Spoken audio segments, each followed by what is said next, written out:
తప్పు. కొందరికి మనకు హక్కులు ఉంటాయి. నేను జర్నలిస్ట్ గా మా ఆఫీసులో కలిసి నేను సోర్స్ ఆఫ్ న్యూస్ నేను చెప్పాల్సిన అవసరం లేదు. నాకు ప్రత్యేకమైన హక్కులు ఉన్నాయి. నేను ఎవరిని కలిసినా పట్టుకుంటే నువ్వు పట్టుకో, కానీ నేను వాడిని కలిసి వచ్చిన నా ఇష్టం వాడు చెప్పి రాస్తా అన్న. కానీ ఇవాళ కూడా ఏమంటున్నానంటే మావోయిస్టులు శాంతి ప్రతిపాదన పంపిణీ అంటున్నారు కదా, నాకు ఇప్పటికి అర్థమైన బ్రహ్మ పదార్థం ఏంది, అర్థం కాని బ్రహ్మ పదార్థం ఏంటంటే వీళ్ళు తుపాకీలు ఇడిచిపెట్టా అంటున్నారా?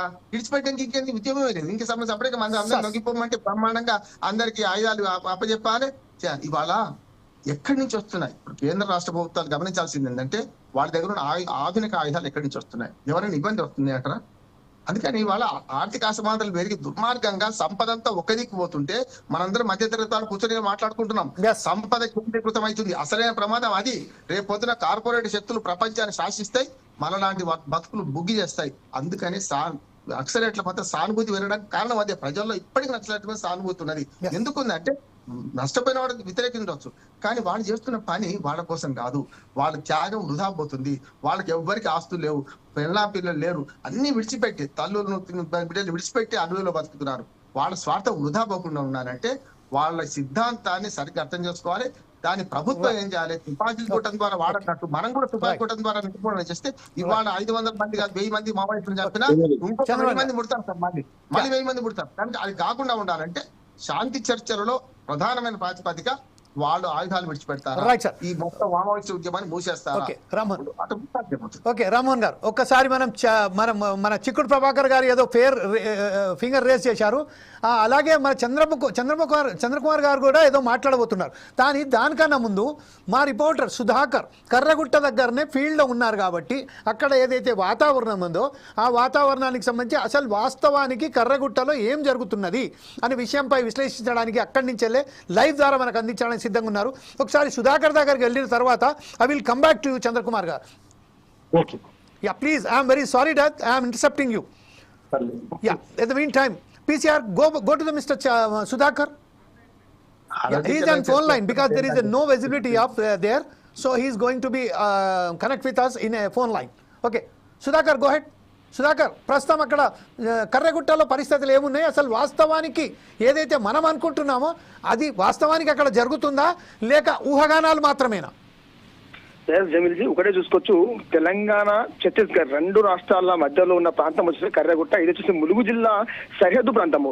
ఈ కర్రగుట్ట వచ్చేసి ఇటు తెలంగాణ రాష్ట్రంలో కొంత వస్తుంది, కొంత ఛత్తీస్గఢ్ రాష్ట్రంలో వస్తుంది.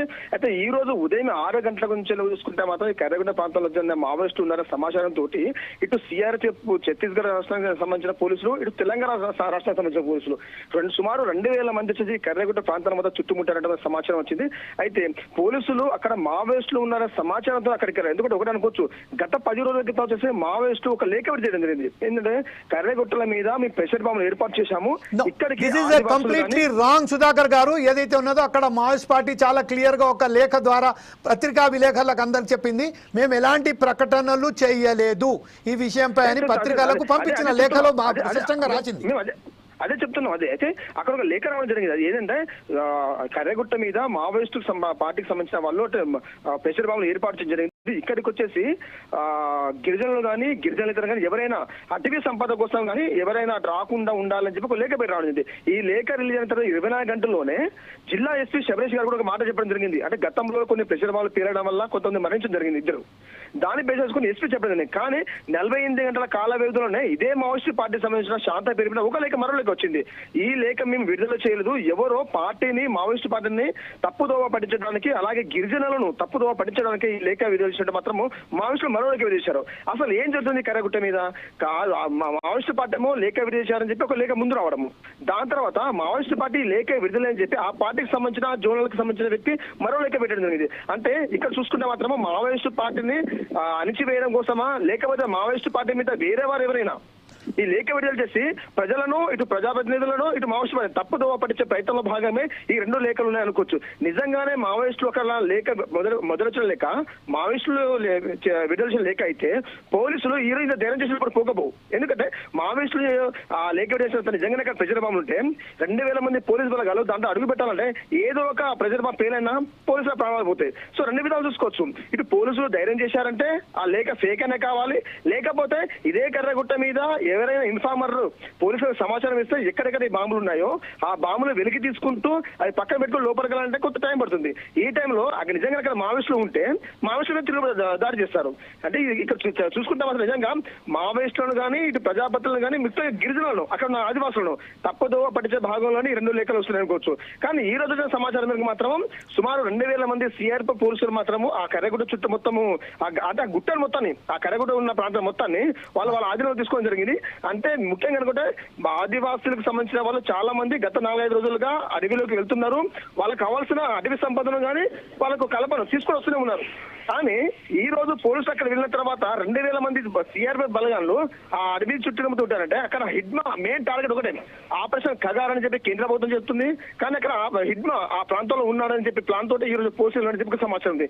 ఏదైనా చూసుకోవచ్చు మావోయిస్టులు ఒక లేఖ చేశారు గతంలో, ఏంటంటే శాంతి చర్చలకు మేము సిద్ధంగా ఉన్నాము అని లేఖ చేసిన 24 గంటల్లోనే అక్కడ ఛత్తీస్గఢ్ రాష్ట్రానికి కేంద్ర మన హోంశాఖ వెళ్ళడం. దాని తర్వాత 2 రోజుల్లో encounter. Okay Sudhakar, I will come back to again. ఇంకా కొంచెం సమాచారం సేకరించండి. ఆ సమాచారం సేకరించిన తర్వాత మరొకసారి ఇప్పుడు వస్తాం. చంద్రకుమార్ గారు, జస్టిస్ చంద్రకుమార్ గారు, ప్రస్తుతం ఏదైతే మనకు ప్రస్తావన వచ్చిందో ఆపరేషన్ ఏదైతే ఇప్పుడు ప్రస్తుతం కగార్ నడుస్తుందో ఇప్పుడు ఆపరేషన్ కర్రగుట్టగా మారింది.